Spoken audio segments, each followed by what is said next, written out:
আসসালামু আলাইকুম রহমতুল্লাহি বারাকাতুহু। আপনি কি চান ইসমাইল আলাইহিসসালাম এর বংশধর থেকে 4 জন ক্রীতদাস মুক্ত করার নেকি অর্জন করতে? এমন একটি কাজ, যে কাজটি করলে হযরত ইসমাইল আলাইহিসসালামের বংশধর থেকে 4টি ক্রীতদাস বা গোলাম মুক্ত করার মতো নেকি অর্জন করা যেতে পারে। সে কাজটি হলো, আপনি 10 বার পাঠ করুন এই একটি দোয়া, লা ইলাহা ইল্লাল্লাহ ওয়াহদাহু লা শারীকা লাহ লাহুল মুলকু ওয়া লাহুল হামদু ওয়া হুয়া আলা কুল্লি শাইইন কাদির।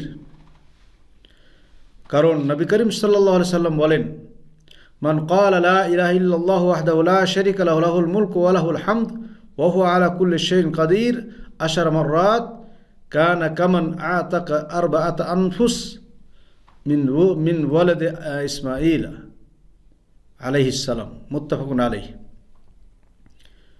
যে ব্যক্তি লা ইলাহা ইল্লাল্লাহ ওয়াহদাহু লা শারীকা লাহ লাহুল মুলকু ওয়া লাহুল হামদু ওয়া হুয়া আলা কুল্লি শাইইন কাদির 10 মারতবা বা 10 বার পাঠ করলো, সে যেন হযরত ইব্রাহিম আলাইহিস সালাম, হযরত ইসমাঈল আলাইহিস সালামের বংশধর থেকে 4টি ক্রীতদাস মুক্ত করলো। অর্থাৎ 4টি ক্রীতদাস মুক্ত করলে যে নেকি অর্জন করতে পারে, সেই রকম নেকি সে অর্জন করলো। সুবহানাল্লাহ। আল্লাহ তাআলা আমাদের বেশি বেশি করে এই দোয়াগুলো পড়ার তৌফিক দান করুন, আমিন।